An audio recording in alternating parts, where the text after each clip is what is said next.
आसिफ रजा अलवी फैसलाबाद के वैसे यूके में होते हैं। उन्होंने ये मतलब इनकी सेटलमेंट आपस में करवाई है, प्रोसेस उनका मुकम्मल हो गया है। उन्होंने दोनों पार्टीज के साथ रब्ता की है और रजब भट्ट उनकी बहुत ज्यादा इज्जत करते हैं, तो ये उनके थ्रू इनका राजीनामा हो चुका है। अस्सलाम वालेकुम, मैं हुमारी अली, आप देख रहे हैं मेरा चैनल ईमान और किवान का यूट्यूब चैनल। तलाक गई भाड़ में यूट्यूब चैनल सब्सक्राइब करें। पहली वीडियो किवान के साथ 26 रमज़ान को पब्लिश की जाएगी। एक तरफ तलाक, दूसरी तरफ यूट्यूब चैनल। लेकिन असल कहानी तो यूके से इलामा साहब ने बता दी है।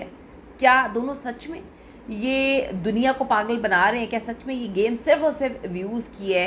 क्या सच में व्यूज़ के लिए लोग इस हद तक जा सकते हैं? दोनों पार्टीज़ जो हैं क्या व्यूज़ की गेम में आगे बढ़ रहे हैं? बड़ी अजीब सी डिटेल्स इस वक्त सामने आ रही हैं जो आपको हिला के रख देंगी। रिक्वेस्ट है चैनल को सब्सक्राइब करें, हमें इसकी ज़रूरत है, और वीडियो को आखिर तक मुलाहिज़ा ज़रूर फरमाएगा। सच में क्या ये जो मामलात हैं, जो बड़े किस्म के हॉरिबल ही बोलूँगी कि हद तक हॉरिबल हो चुके हैं, इतने खौफनाक हो चुके हैं कि पूरा पाकिस्तान जो है डिवीज़न का शिकार है। 20% लोग रजब भट्ट के साथ हैं और 80% लोग जो है रजब भट्ट को गालियाँ दे रहे हैं। और ये गालियाँ देनी है, लेकिन अनसब्सक्राइब नहीं किया। गालियाँ देते हुए कह रहे हैं कि जी हम उसकी एक्स वाइफ के साथ हैं, यानी कि ईमान के साथ इससे बॉडी ज़्यादती की। किसी की बेटी को इसने जो है वो अपने मतलब के लिए जब तक इसने रखना था रखा, बच्चा पैदा क्यों किया, उसके बाद उसको रमज़ान के मुक़द्दस महीने में इसने तलाक दे दी है। लेकिन क्या ये दोनों पार्टीज अपने अपने मफाद की गेम्स जो हैं वो खेल रही हैं? ज़रा ये मुलाहिज़ा करें। सारे जाके यूट्यूब सब्सक्राइब करना फिर, ताकि हम कोई अपनी सैरी दिखाएं। अभी तो कैमरे में ना सैरी दिखाएं अपनी पूरी प्रॉपर। 26 रमज़ान को करेंगे, ठीक है? तब तक सब्सक्राइबर करवा दो। मैं करता हूँ, आदि सब्सक्राइब करो सारे जाके। कहाँ लगा, मुझे तो पता नहीं है। आप बड़े इन्फ्लुएंसर हो यार, हम तो माड़े बंदे हैं। हम दोनों बहन भाई मिलकर, जो समझ आती है चीज़, दोनों बहन भाई मिलकर एक नया यूट्यूब चैनल शुरू करेंगे जहां हम अपनी ज़िंदगी के लम्हात, फैमिली व्लॉग्स, रोज़मर्रा की बातें, रमज़ान की खूबसूरती और बहुत सारी दिलचस्प चीज़ें जो है वो शेयर करेंगे। ख़ासतौर पर रमज़ान का महीना चल रहा है, हमारा चैनल आपके लिए बड़ा ही ज़बरदस्त जो है वो रहेगा। तो सबसे पहले आप इसको जाकर सब्सक्राइब कर लें। पहली वीडियो इंशाल्लाह 26 रमज़ान को पब्लिश की जाएगी। ये वीडियो बहुत ज़्यादा ख़ास होगी क्योंकि इसमें हम सबसे पहले पहली बार अपने नए चैनल का बाज़ाब्ता तारुफ करवाएंगे। कुछ रमज़ान की खूबसूरत यादें शेयर करेंगे। बराए मेहरबानी अभी चैनल को जाके सब्सक्राइब कर लें, बेल आइकन दबा दें, ताकि जैसे ही पहली वीडियो पब्लिश हो, अपलोड हो, आपको फ़ौरन नोटिफिकेशन मिल जाए। और लाइक और कमेंट्स में ज़रूर बताएं कि आपने हमारे चैनल से आप क्या देखना चाहते हैं। चैनल का नाम भी हम जल्द आपको बताएंगे। और जो ईमान के भाई ऑन और ईमान और ऑन के नाम से जो है ये मिलता जुलता होगा। आपकी सपोर्ट की बड़ी ज़रूरत है। तो ये तो 2-3 दिन से चीज़ें बड़ी जो है वो गर्दिश कर रही थी, अब ये सारी चीज़ें भी सामने आ गई हैं। रजब भट्ट की तरफ से पहले इसने पॉडकास्ट में कहा कि फाइनेंशियल सपोर्ट बिल्कुल भी नहीं है। चलो, अगर कोई बच्चे की केयर नहीं करता तो हम अपने बच्चे की केयर तो कर सकते हैं ना। तो गाइज़, आपको पता है कि जो भी करना है अब आपके भाई नहीं करना है, अपने शहजादे के लिए, अपने किंग के लिए। लिहाजा आप जल्दी से जाकर मेरा यूट्यूब चैनल सब्सक्राइब कर लें। रजब भट्ट की साबिका अहलिया के भाई की आवाम से अपील। अब ये सारी की सारी कहानी जो है वो सामने आई है। ये सारी की सारी कहानी जो है इस वक्त चल रही है। दूसरी तरफ रजब भट्ट ने कहा कि जी 25 लाख रुपया बच्चे की सलामी का जो है वो ईमान के पास है। ईमान की तरफ से कहा गया कि तकरीबन 2.5 लाख का उसने हिसाब दिया है कि इसकी रसीदें भी मौजूद हैं, एक चीज़ मौजूद है, ऑन रिकॉर्ड है कि सिर्फ 2.5 लाख रुपए इसके दोस्तों ने दिया है। 25 लाख तो बहुत ज़्यादा है। तो जो रजब साहब हैं, रजब भट्ट ने ये बात बोली थी कि मैं 2 महीने से ख़र्चा इसलिए रोका हुआ है कि मेरे जो मैं अपने बच्चे के लिए ख़र्चा भेज रहा हूँ उससे ऑन ने गाड़ी ख़रीद ली है, या गाड़ी में पैसे लग रहे हैं, या उस घर को पाल रहे हैं, तो जो है, और इसके पास 25 लाख है। तो जो है फिर मैंने इसलिए ख़र्चा नहीं भेजा। बड़े उसने गिफ्ट्स वगैरह, मोबाइल गिरवाए। मुझे बहुत डर लगता है, ऐसे रिश्तों से मुझे बहुत डर लगता है। अल्लाह ताला हम सबके नसीब बहुत अच्छे करे, हर बच्ची के नसीब बहुत अच्छे करे कि जब आपको, मैंने बहुत सारे लोग ऐसे देखे हैं जो आपके नवाले गिनते हैं, एक एक रोटी का हिसाब मांगते हैं। मैंने तुम्हें 4 महीने पहले बर्गर खिलाया था, ठीक है, उसके साथ फ्राइज़ भी खिलाए थे, तो ये हिसाब मैंने देखा है। पैसा आ जाना कोई चीज़ नहीं होती। मैं यहाँ पे लफ्ज़ नहीं बोलना चाहती, बड़े लोगों के पास, बड़े बड़े ऐसे वैसे सब लोगों के पास पैसा होता है, पैसे से आप किसी की क्लास को जज नहीं कर सकते, किसी भी नहीं। यहाँ पे ऑन की फैमिली कहती है जी हमारी बहुत बड़ी लिखी बेटी है, आपकी बहुत बड़ी लिखी बेटी रजब भट्ट के साथ क्या कर रही है पता नहीं, उसने स्कूल भी देखा है या नहीं है, नहीं देखा।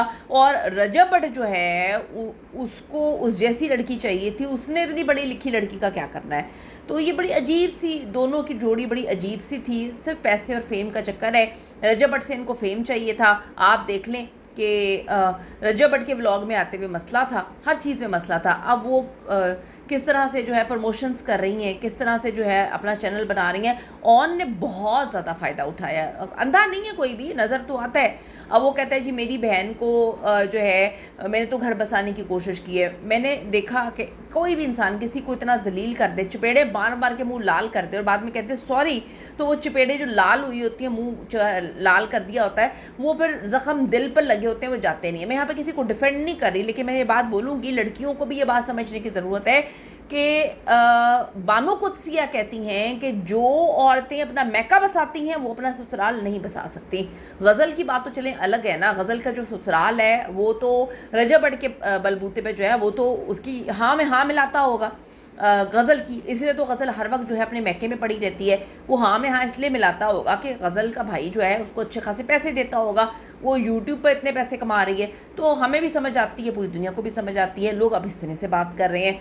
दूसरी तरफ जी ज़रा ये मुलाहिज़ा फरमाएं। पहली मुबारकबाद मैं दूंगा ऑन को, पहली मुबारकबाद ऑन को दूंगा, वो जीत गए। बाकी जितनी उनको गाली छालियाँ पड़ रही थी, लेकिन चलो ठीक है, लोगों का जो है ना वो ध्यान थोड़ा चेंज हो गया, वो मेरी तरफ आ गया। ठीक है, जो ऑन साहब ने इस सारे मामलात में किरदार अदा किया वो कामयाब हो गया। अल्लाह पाक मज़ीद कामयाब करे उनको। ठीक है, दुआ ही है कि मेरे से ज़्यादा माल मिले, मेरे से ज़्यादा जो है वो शोहरत मिले, ताकि चलो कोई फ़ायदा भी तो हो ना। ठीक है, दूसरी बात, दोनों भाई जो है ना वो अपनी बहनों को ही डिफेंड करते हुए नज़र आते हैं। मेरी बहन के साथ ये, मेरी बहन, मैंने बड़ा अजीब सा देखा। ठीक है, आप अपनी बहनों को डिफेंड ज़रूर करें, बहुत ज़रूर करें, लेकिन यहाँ पर लोग एक मिसाल दे रहे हैं। अब मुझे नहीं पता, मैं आपसे आप पे छोड़ती हूँ, मैं इस पर कोई कमेंट नहीं करूँगी, आप पे छोड़ती हूँ, क्योंकि ना तो मेरा रजब से कोई ताल्लुक़ है, ना ही ईमान के साथ कोई ताल्लुक़ है। यहाँ पर लोगों ने मिसाल दी डक्की की। डक्की पर जब बुरा वक्त आया तो उसकी बीवी अरूप जतोई जो है वो अदालतों के चक्कर काट रही थी, वो जेलों के चक्कर काट रही थी, वो पागल हुई हुई थी, वो पागल हुई हुई थी। यहाँ पे लोगों ने कोट किया कि देखो जब रजब पे बुरा वक्त आया तो उसकी बीवी तो उसके साथ खड़ी नहीं हुई थी। हाँ, मैं यहाँ पे एक्सेप्ट करती हूँ कि उसकी बीवी उसके साथ नहीं खड़ी हुई थी, उसकी बीवी को उसके साथ खड़े होना चाहिए था, उसकी बीवी को अपने उसके माँ बाप के साथ खड़े होना चाहिए था। ये नहीं होता। देखें, किसी का जब आपका बुरा वक्त चल रहा होता है ना, किसी का एक कंधे पे हाथ रखना बहुत बड़ी बात होती है। कोई अनजाना कंधे पे हाथ रख देना तो आपको, आपका खून जो है ना वो एकदम से दौड़ना शुरू हो जाता है। लेकिन जब आपके अपने जो है वो दुम दबा के भाग जाएंगे, अपनी माँ के घर चले जाएंगे, आप अपनी जिम्मेदारियों से भाग रहे हैं, आप रिश्तों से भाग रहे हैं, तो ऐसा नहीं होगा। एक चीज़।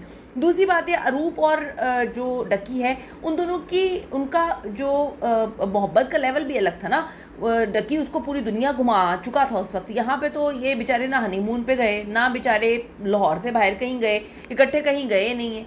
तो इनकी ज़िंदगी में क्या, इनके लिए कितना कम्युनिकेशन गैप था इनकी ज़िंदगी में। लेकिन फिर भी आपको बुरे वक्त से ही पता चलता है कि मर्द या औरत कौन किसके साथ खड़ा हुआ है। तो जीत वैसे ऑन की हुई है, वो ये बात बोल रहा है, अवाम भी ये बात बोल रही है। अब यूट्यूब के सारे करैक्टर्स जो हैं उसी के साथ मौजूद हैं, ये सोचने वाली बात है, क्योंकि अब किवान भी उसके पास उसी के घर में है और ईमान भी उसी के साथ उसकी के घर में है। तो वो अपना यूट्यूब चैनल बहुत अच्छे से चला सकता है और सारे करैक्टर्स को उसमें आराम से लेगा, क्योंकि ये उधर ही है। दूसरी तरफ रजब अब ईमान को धमकियां भी देता हुआ नज़र आ रहा है। उसने कहा है कि जी मैं चाहूँ तो ईमान पर डेफेमेशन केस जो है वो कर सकता हूँ, क्योंकि उसने जो तलाक के पेपर स्टोरी में लगाए हैं उसमें मेरे दोस्तों की पर्सनल इन्फॉर्मेशन लीक हुई है, लेकिन फ़िलहाल मेरा ऐसा कोई इरादा नहीं है। अब इस पर मैं क्या कहूँ, लेकिन ये बात है कि हाँ नई लीक होनी चाहिए थी, नई चीज़ें होनी चाहिए थी। ये बात तो सारी दुनिया ने नोटिस की कि एकदम से ईमान फैमिली ने इंस्टाग्राम को यूज़ क्यों कर रहे हैं। क्या इंस्टाग्राम को यूज़ आप अपने घर को बचाने के लिए कर रहे हैं, सोशल मीडिया को आप इस्तेमाल अपने घर को बचाने के लिए कर रहे हैं, या फिर रजब भट्ट को तबाह करने के लिए कर रहे हैं। अपनी कीमती राय ज़रूर दीजिएगा, आपकी क्या ओपिनियन है सारे के सारे मामले में, आप किसके साथ हैं, आपको कौन सही लगता है, रजब या फिर ईमान। या रजब की फैमिली या ईमान की फैमिली, ज़रूर कमेंट करेगा और फ़ायदा किसका हुआ ज़रूर बताएगा। See you in the next video.